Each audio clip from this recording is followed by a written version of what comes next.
nangyari ay aalis na ako ng 10. Nung kumuha ko ng ticket, si Papa hindi pa na hospital. Nagsabi ang doktor, mahinang-mahina pa si Papa Dudes noong time, nung aalis na ako ng 10. Hanggang ngayon nandoon pa rin siya sa hospital. Kaya hindi ako natuloy ng Monday sa flight ko dahil kay Papa ang naudlot kong bakasyon.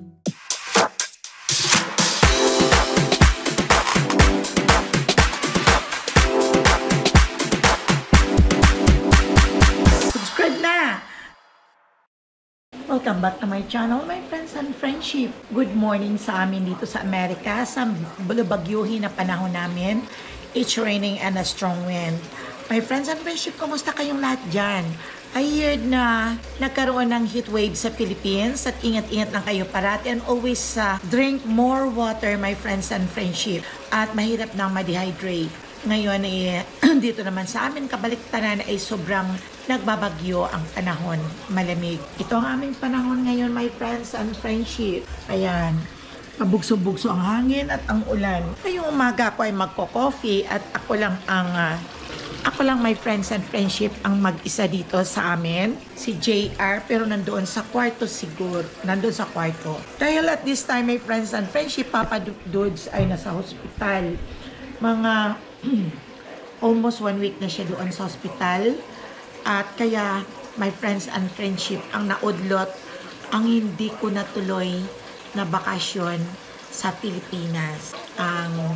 Dahil si Papa Dudes ay nasa hospital. So, my friends and friendship, magre-ready ako ngayon ng aking breakfast dahil mag-isa lang ako dito at ako ay mag-iinit ng aking bread. Ito yung aking bread na nabili at i-toast ko ito para masarap naman kasi ito, my friends and friendship, pag ino-toast mo malasa at lagyan ng cheese na palaman. Ayan. Saka tayo pa gagawa ko, my friends and friendship, ng coffee.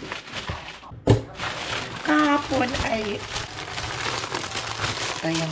ilagay ko lang. Kahapon ay nandun ako sa ospital halos araw-araw.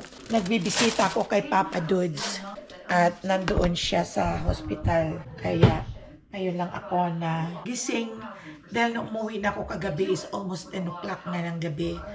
At sinundo din ako ng aking. Okay, magre-ready muna tayo, my friends and friendship, ng aking breakfast. Ako ay gagawa ng coffee.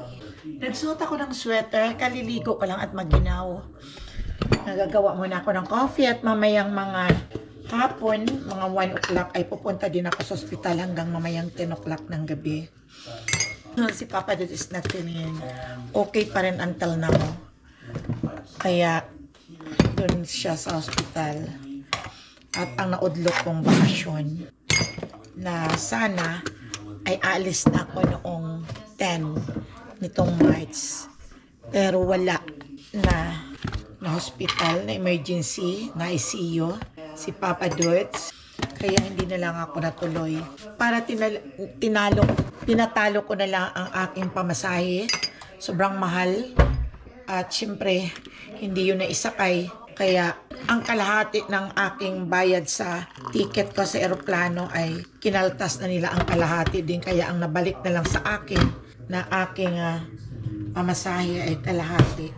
Nakabook na lahat, pati ang aking hotel, dahil alanganin kasi ang lapag ng eroplano dahil mag-stop over ako sa Hong Kong at lalapag sa Maynila ng 6:30, kaya alanganin ako na dumiretso ng pauwi sa Aklan. Kaya mag-check-in sana ako sa hotel, kaya nakabook ng hotel papuntang Pilipinas at pabalik ko sa Amerika, nakabook na. Pero lahat ay nawala, cancel lahat, pati ang domestic. Ang masama lang sa aking kalooban ay ang domestic flight, ang Philippine Airlines. Talagang i-mention ko talaga, ang Philippine Airlines ay hindi man lang nila ni-refund ang aking ticket. Hindi nila ni-refund na dapat i-refund dahil may reason naman, may mga doctor's note naman. That's why kung bakit hindi ko naisakay. At siguro mga 5 days pa ako nga nasasakay sa domestic at naiabiso na sila na hindi ako matutuloy dahil emergency. Hindi. 10 ang inabisuhan kaagad sila. 10 ang dapat ang sakay ko ng Cathay papuntang Hong Kong at Hong Kong to Manila. Tapos, kinaumagahan ng 12, sasakay ako ng Philippine Airlines. Around trip din yun. Inabisuhan ng Philippine Airlines noong 10 na hindi ako matutuloy. May doctor's certificate. Pinapakita sa kanila pero ayaw nilang refund ang aking ticket. Siguro, $400 yung round trip. Yun lang ang eroplanong hindi nag-refund ng aking ticket. Ang sama talaga ng loob ko. Dahil hindi ko lang alam kung anong policy, pero kung anong meron nila, wala tayong magagawa. Baka ang policy nila no refund, no refundable. Siguro, ewan ko lang. Pero masaklap talaga pag ganung emergency, hindi sila nagre-refund. Okay lang sana kung hindi emergency talaga, my friends and friendship. Ngayon, yun, my friends and friendship. Ang sama lang talaga ng loob ko sa ating flag carrier, yung Philippine Airlines, na sa lahat ng ang sinakyan kong Cathay Air, ang sasakyan ko sanang Cathay Airline, yun ang international ko at ang stopover ko sa Hong Kong, nag-refund sila.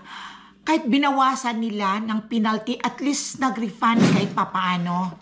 Ang domestic flight ko na round trip sa Philippine Airlines, hindi man lang nila na-refund kahit binawasan nila ng penalty ang aking ticket. Hindi ko na isakay, tinawag sa kanila, pero walang non-refundable daw. Ewan ko ba bakit may ganitong klaseng airline?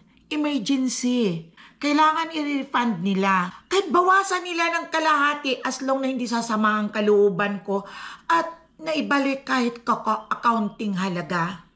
Pera lang yon. Pero ang sama ng loob ko, kada uwi ko ng Pilipinas, talagang Philippine Airlines talaga ang sinasakyan namin. Ito lang na uwi kong ito na sana itong uwi ko sana nitong March 10. Hindi lang ako sumakay ng Philippine Airlines dahil sobrang mahal ng ticket. Kaya doon ako nakakuha sa Cathay Air. Kahit may stopover ay okay lang. Ang nangyari ay aalis na ako ng 10. Nung kumuha ko ng ticket, si Papa hindi pa na-hospital. Nung 10 ang alis ko, na-confine siya ng hospital ng 10 Thursday. I think that is 7. Na-confine siya. Nandoon na yung ticket ko. Naka-ready na ako. Ready na lahat ang mga bagay ko. Tinatamad niya ako, my friends and friendship, mag-unpack ng aking mga bagay. Ito na siya, naka-ready na. Naka-ready na siya sa pag-alis ko. Lahat na. Nakapagkulay na ako ng buhok, nakapag-manicure na ako, at nandoon, of course, ang excitement. Kasi parati naman si Papa Dodge na na-hospital, pero gumagaling naman. Ayun, pagdating ng 10, nag-usap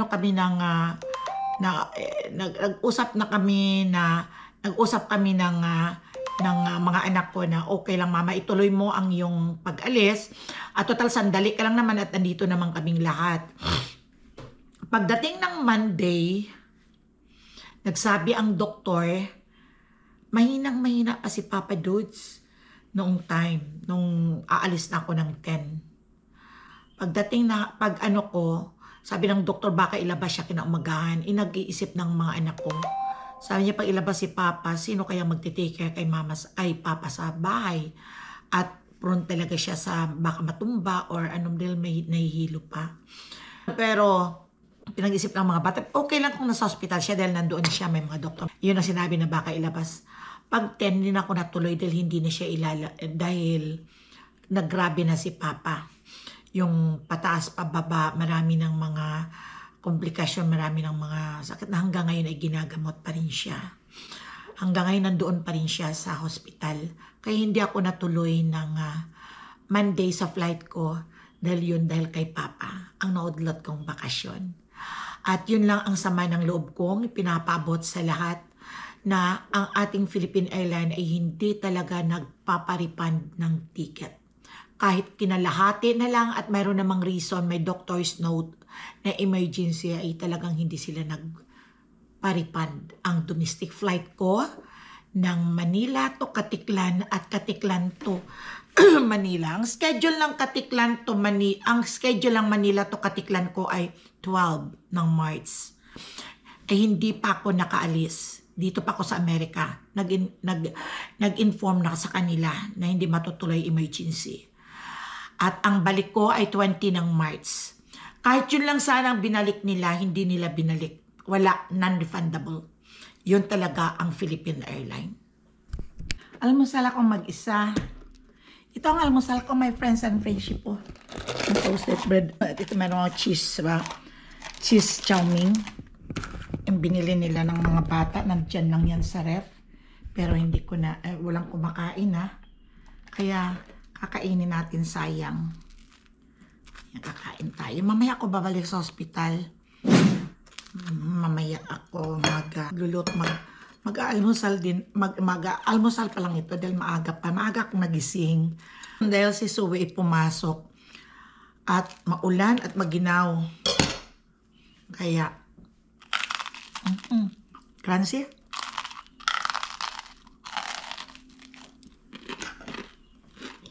Ito ang coffee ko. No, latal.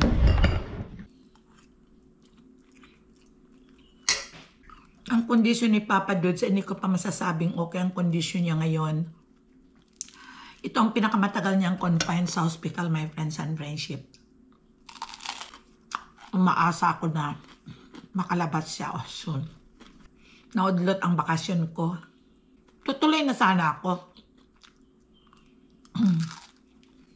Sabi ko, isang step na lang at mararating ko ng Pilipinas. Excited talaga ako. Usap pa kami ni Papa. Sabi niya, mag-ingat ka lang dyan. Mabuti naman pala na hindi ako natuloy. Siguro will talaga ni God.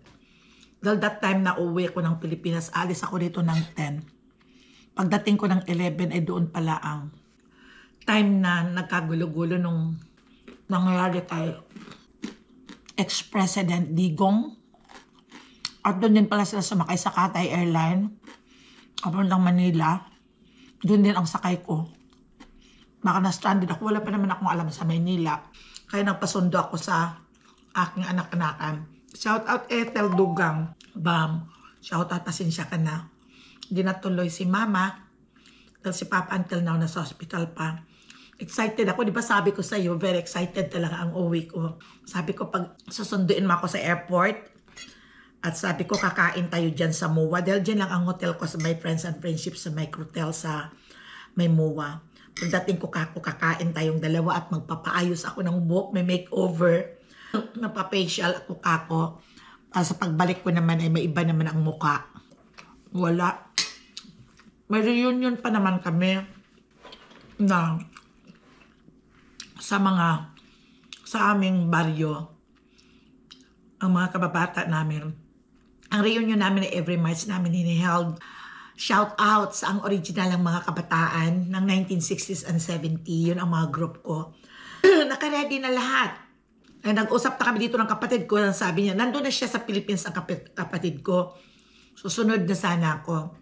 Sabi niya, pag nauna ka sa Aklan, sabi niya, dahil mauna ako sa Aklan Dahil 12, nandun ako sa Aklan. Siya sa 16 pa ang papunta niya. Ang Aklan, ang reunion namin 70. Sabi niya, mauna ka na pag-usapan muna ninyo ng aming pinsan si Manang Myrna. Damian, shout out Manang Myrna. Kung ano ang mga bibilhin. Yun ang sinabi niya.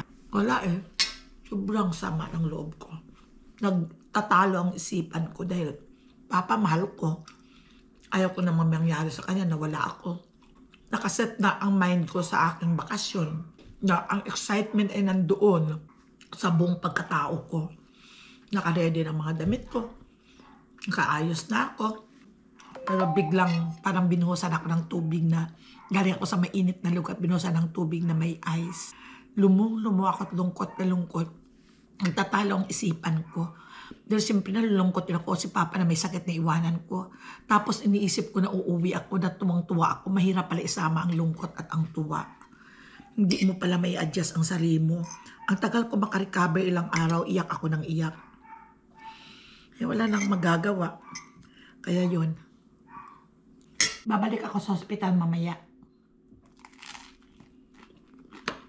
Nagpalit pala kami ng oras dito paatras na naman.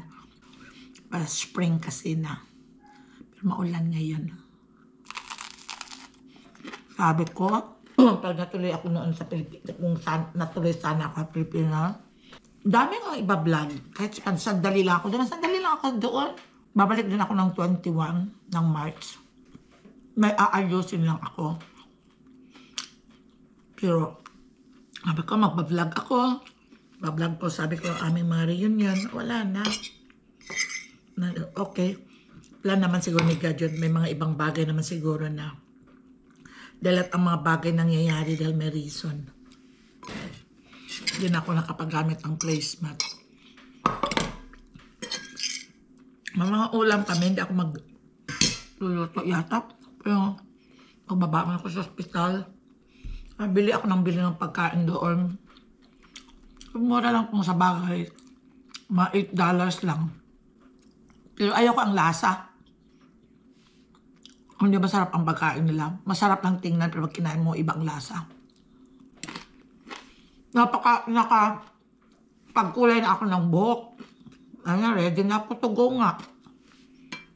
Yun, my friends and friendship, ang naudlot na bakasyon ni Mama Ella. Lungkot na lungkot talaga ako. Kaya lang, ito ang lungkot. Hindi ako natuloy. Ito naman ang another na, ito ang lungkot dahil si Papa may sakit. At ito naman ang happiness dahil uuwi ako ng Pilipinas. Pagkatapos ng happiness, nagsama ang lungkot at ang happiness. Parang ang labig at ang init. Ang sama talaga. Sabi ko ni Papa, tuloy mo nyo. Kasi hindi ka uuwi. Sige, tuloy mo. Sinabahan mo na ang matutuloy doon na. Nakahilata ang asawa mo sa ospital. Ako doon mag-i-enjoy, magawa ko pa kaya yun. Tingnan niyo my friends and friendship, oh. Si Zoe, alam yung kainin. Kainin ko na lang yung sayang. Mahal ngayon ang itlog dito. Ang itlog ngayon dito is almost $20. Ito pa yung ulam namin, ito binili to ni Bam sa ospital sa akin. Hindi ko rin nakain. Ito rin dinala niya kaya itong iulam namin. May chicken pa kung yung nabili din sa hospital. Ayan, iulam. At may adobo pa kami. May mga kanin pero lulutuin ko na lang. Luluto ako ng bacon para sa daddy ni Zoe.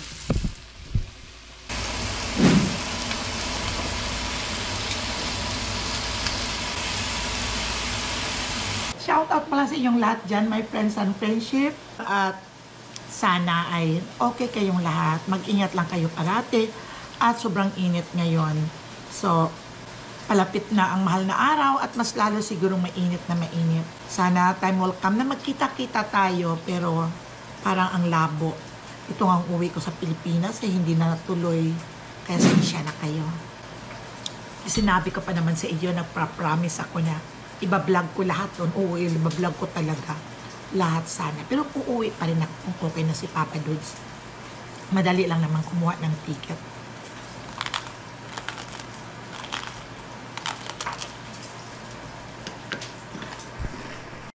Gusto kasi ang bacon is crunchy. Ito, gawa muna ako ng sunny side up na egg. Tapos may friends and friendship, magsasangag ako ng kanin. Kasi may mga kanin kasi na iuwi ito nila galing sa pag nagbili sila ng combo na pagkain, sinatawag nilang combo.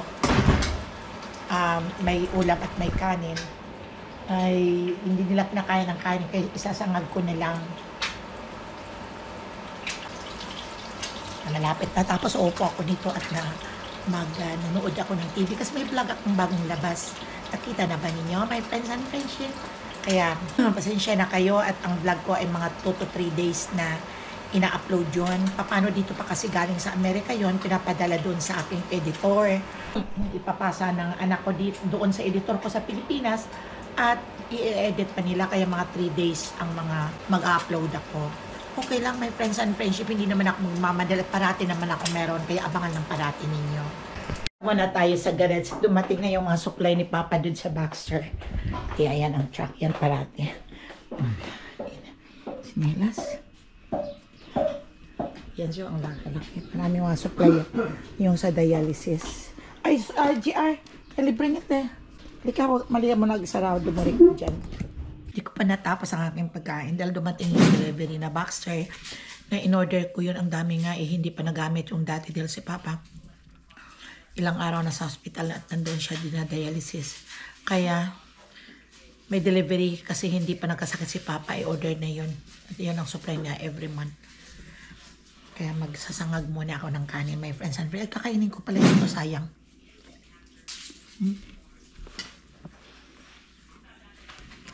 Protein pa.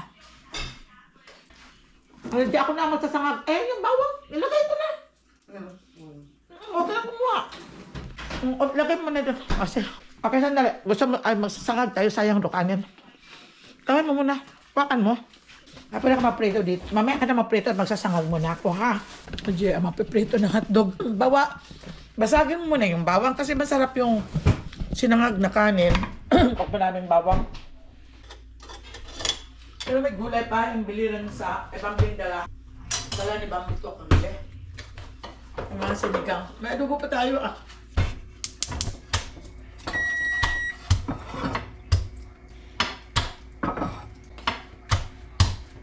Wala pa si Jarrell. Nagpunta ng Netherlands ba yun? Na Panama. Free kaya ang ticket niya sa airline kasi sa airline siya nag-work. Kaya lahat ng mga bansa ay pinupuntahan niya habang nagtatrabaho. Naamoy-amoy ko baka panis itong isa. Panis na kaya tinapon ko na sa garbage. Ay, ako na lang dyan. Ibigay mo to kay Molly. Ibigay mo lang. Basta ibigay mo lang sa kanya. Kay Molly, sayang yung chicken. Sige ako na dyan. Ibigay mo kay Molly. Sarap kasi my friends and friendship magmaraming bawang. Sinangag.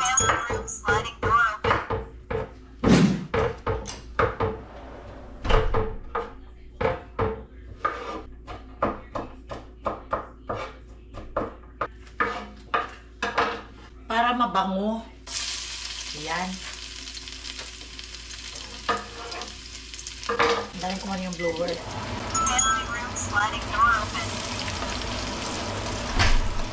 Tapos ipa-brown-brown ang kulay ng bawang. Ayan. Ito sayang pa to pag itapon.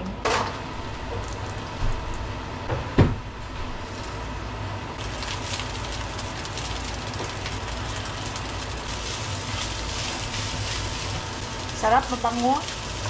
Bango-bango pag maraming bawang ang sinangag. Yung mga iba namang ayaw nila ang bawang. Kasi tatapon itong mga kanin. Kahapon lang ito binili.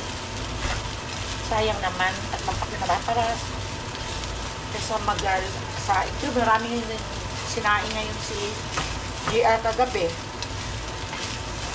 Yan na naman, isa napapanis na. Walang kumakain, lalo na ako. Umalis ako palagi din ako sa hospital.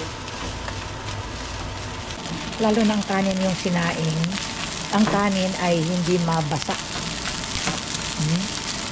Daming bawang ang bango. Amoy bawang ah. Ha? Wala pang 10. Initin ko mong gusto mo. Bagura, dala ni Bambi, initon ko. Neka. Amoy bawang. Tapos ito, akin na parang maliit na kaldero. At iinitin natin itong sinigang.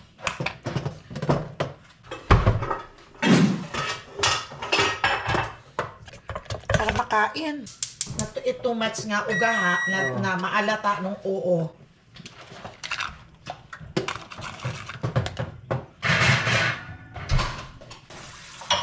Adobo pa kaya? Masarap tong adobo pag matagal. Oh. Oh, gusto mo kainin? At may dala ko kagabing chicken na binili ko ito sa ano ha. Binili ko sa baba. Ng hospital. Bumili ako ng kanin pero hindi ako kumain ng chicken. Tapos na akong kumain. At mamaya pa ako pupuntang hospital kaya hindi na ako magluto. Pinang-init ko na lang ang aming pagkain. Nakabawi na din ako. My friends and friendship. Nakabawi ako sa totoong hindi na ako makauwi ng Pilipinas. Tanggap ko na sa loob ko. Wala na akong magagawa. ganito talaga siguro ang aking buhay na talagang hindi all the time na always happiness, right? Pero ganun pa man ay nakangiti pa rin ako sa inyo. Dahil kaya ko namang dalhin ang problema, di ba? Sa asawa at sa happiness, mahirap pala ipagsama. Pag ang asawa may sakit at may pupuntahan kang kasayahan, ang hirap isama yun. Kaya yan, kaya wala na tayong magagawa ko. Ganito na lang. Tignan yung panahon, my friends and friendship, uulan naman. Hanggang Saturday pa yata ang ulan na to. At nakakalungkot lang dito na mag-isa sa bahay. Pero wala magawa, binibisi ko lang ang sarili ko. Okay. Kakain ako na mag-isa din. Ay, kakainin ko yung tira ni Gia na sinangag ko kaninang umaga. Dahil pupunta ko sa hospital pagdating ni Chanel. Ang adobo ko ay mga ilang araw na to. Ayaw ko yung timplada ni Gia. Masarap sana pero matamis kaya ang ginawa ko. Hinugasan ko ng suka at pinirito. Makain din. Ito, sarap po. Recycle nga. Kabukaan. Punta ako ng hospital ngayon.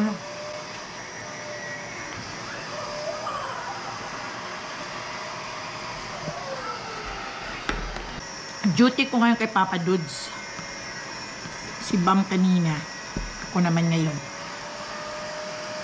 Hanggang mamaya. Check ko man ang mga email ko at ang mga Facebook. Hindi na ako nakapag-check. Kasi sobrang busy.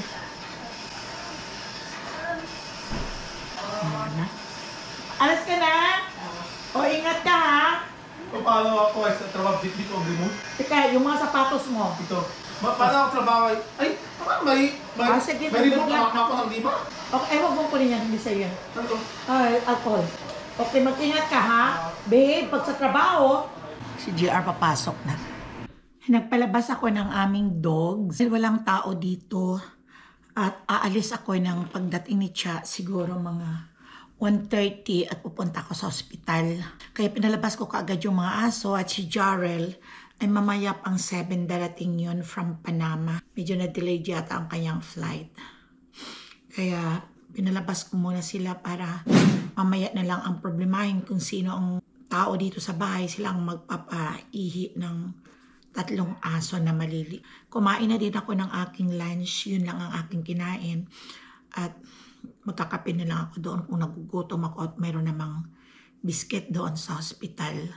Yun lang, my friends and friendship. At ito muna, antayin ko muna si Chanel. Ito na lang ang binaon kong sandwich. Kahapon tudukain ko doon sa hospital. Then nagbibili ako doon sa kanilang cafeteria. Ito na lang, sumusobra na yata ako sa kain kaya tama na. Nagbaon ako sa hospital. Nagdala ko ng cereal at gatas. May gatas doon si Papa eh. Ayaw ko dahil low fat yun. Ay, para mayroong kainin ako doon. At meron pa akong biscuit. So, alis muna ako, my friends and friendship. Mamaya ulit. The next day. Welcome back to my channel. It's morning. The next day later.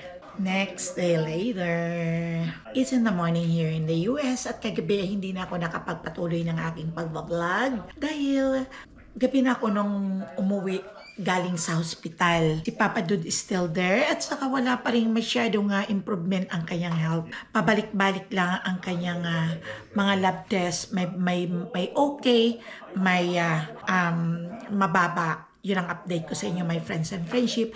Dahil parati kong kasama si Papa Dude sa aking vlog, kaya in-update ko lang sa inyo kung ano ang situation niya sa hospital. Mag-8 days na siya sa hospital ngayon at yun pa rin, binabalance pa rin ang kanyang mga lab test at hindi pa masyado siyang okay. Hopefully and pray at tulungan naman niya kung ipagdasal siya na sana makalabas siya ng okay siya sa hospital. Thank you so much, my friends and friendship.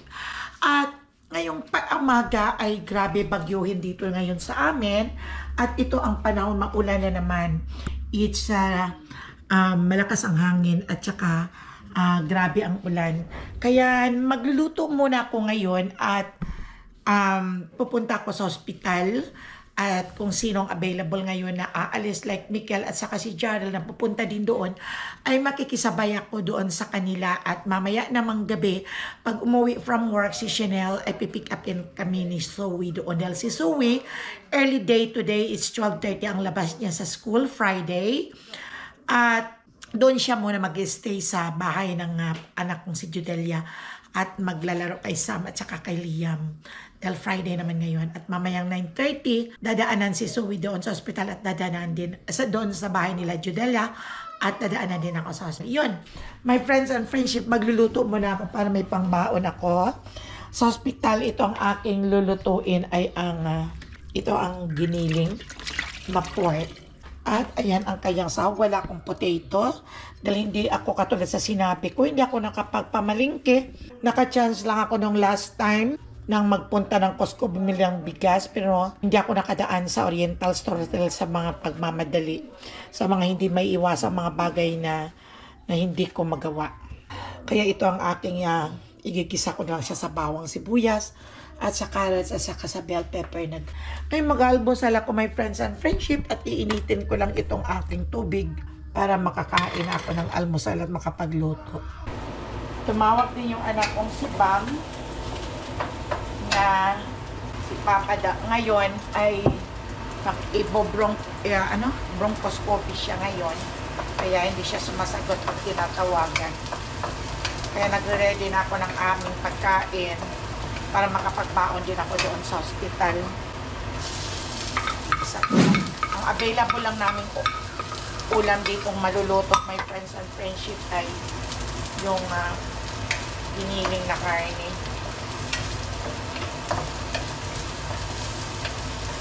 Ready na din ako. Nagugutom na din ako, my friends and friendship. Kaya magagawa muna ako ng coffee. Init muna tayo ng tinapay.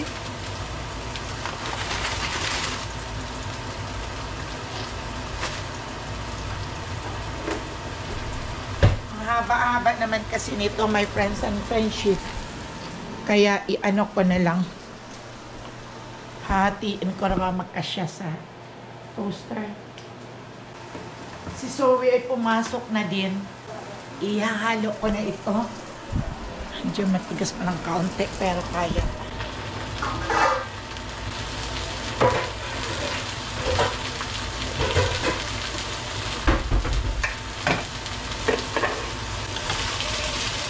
Pan ko muna yung ating niluluto.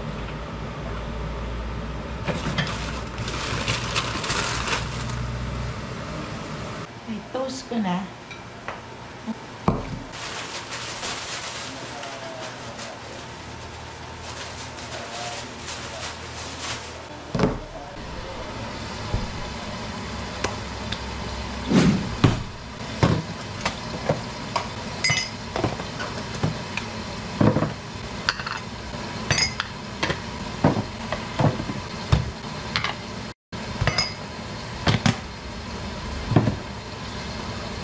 Timpla tayo ng coffee. Tututong na si Mama Ella. Sobrang lamig. Grabe, maulan. Isang gabing ulan. At ngayon na naman, ulan na naman.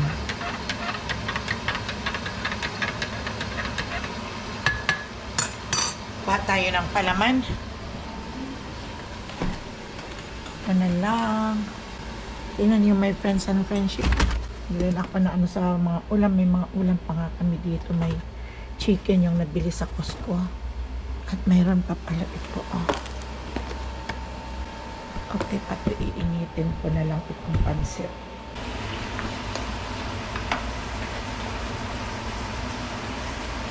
Parating na lang akong busy. Parating nagmamadali. Ito lang naman kasi na ilagyan ko ng oyster sauce. Ito lang naman kasi nangyari nung si Papa na hospital, kaya sobrang busy. Okay, iniintindi mo. Makapagluto dito para may paunin papuntang hospital. Pwede naman makabili doon, pero ayaw ko yung lasa na ng mga pagkain nila. Kaya nagmamadali ako at sinasabayan ko yung mga pumapasok sa trabaho para may sasakyan. Ang hirap, my friends and friendship, kung hindi ka nagde-drive. Talagang umaasa ka na lang sa kung sino ang sa mga anak mo pupunta ng. Haluin ko muna ito. Ayun o, nalo ko na yung ininit ko ito kahapon din ang ating kinain. Yung ano siya, yung cheese. Nilagay lang sa rep.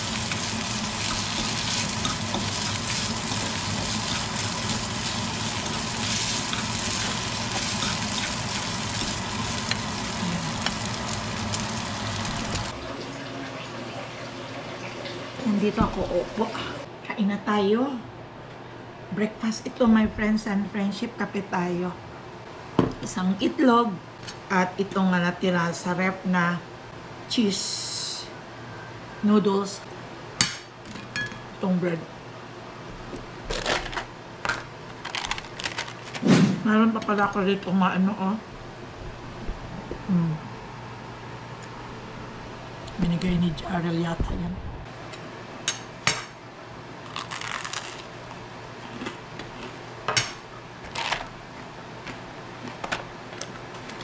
Pinapatuyuan ko muna yung aking giniling.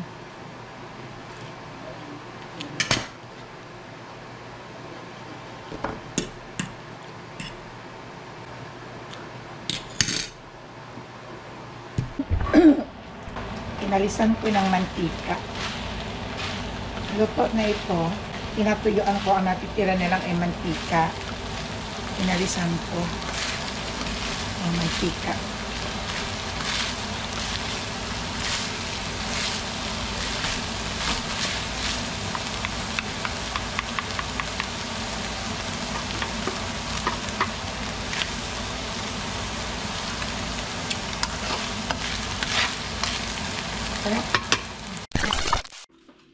Ito yung pagkain ni Jarrell.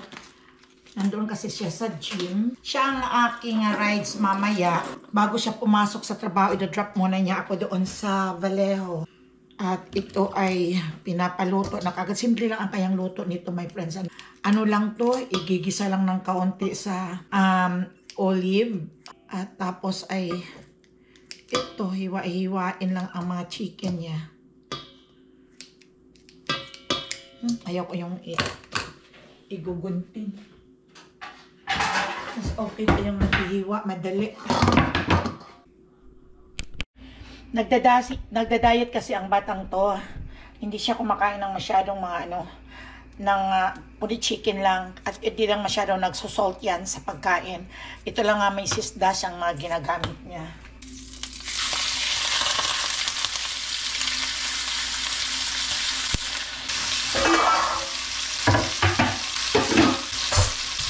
Ganito lang ang kayang pagluto. Ito ay garlic herbs. At ito naman ay ang salt free.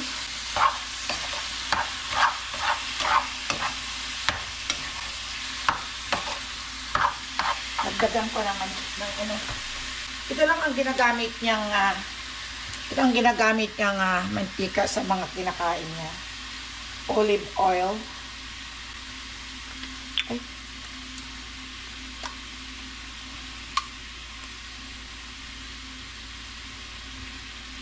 Mag-green pa ang olive.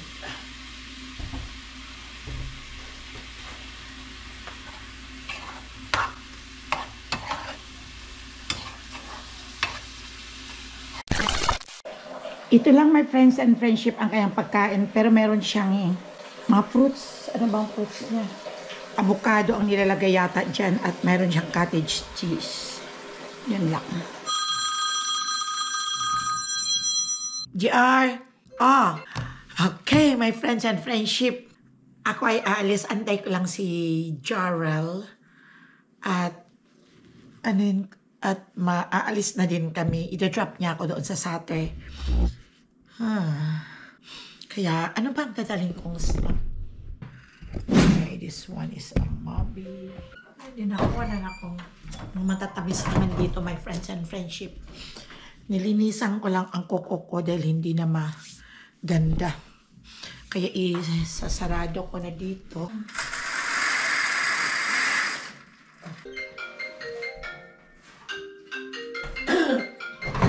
Ewan ko kung sino ang tumatawag na yung Zoe.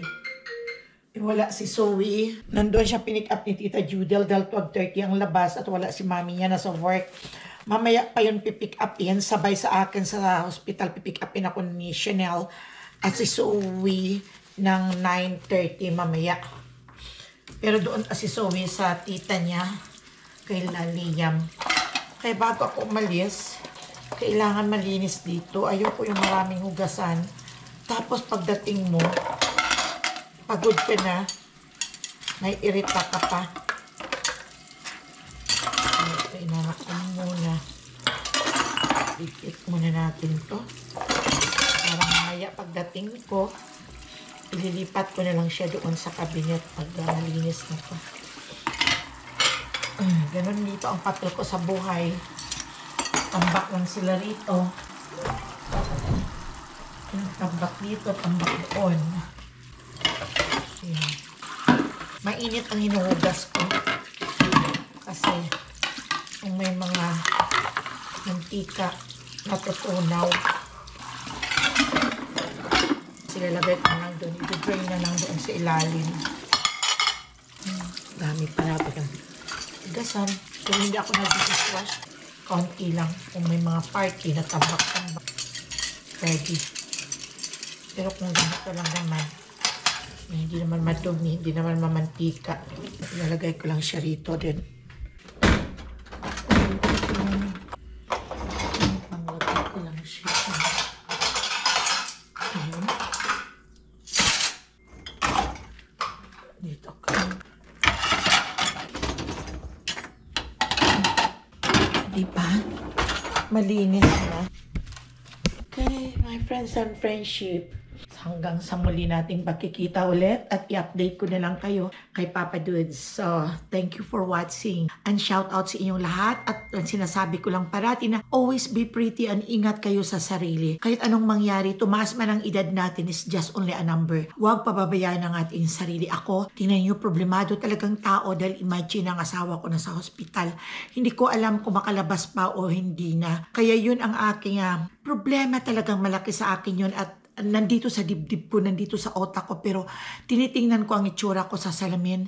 Ayaw kong magpa-stress, ayaw kong magpahirapan ng sarili ko at walang mag-alaga sa asawa ko kung ako'y magkakasakit, o diba? Kaya ito na lang ang aking ginagawa. Yung good vibes na lang ako. At yung tinatapangan ko ang aking loob. Dahil kung ano naman, wala naman ako magagawa kung ano ang plan ni God para sa ating lahat o sa amin ni Papa Dudes. Ang sa akin lang ay alagaan ko lang ang sarili ko at magpaganda para hindi ka mukhang lusyang at talunan sa itsura mo. O diba, my friends and friendship, kaya kahit anong mangyari, ini-insert ko parati ang aking pag-aayos sa sarili, ang paglilinis ng aking mga kuko, ang paglilinis ng aking muka, at ang smile ni Mama Ella. Thank you so much! Bye-bye!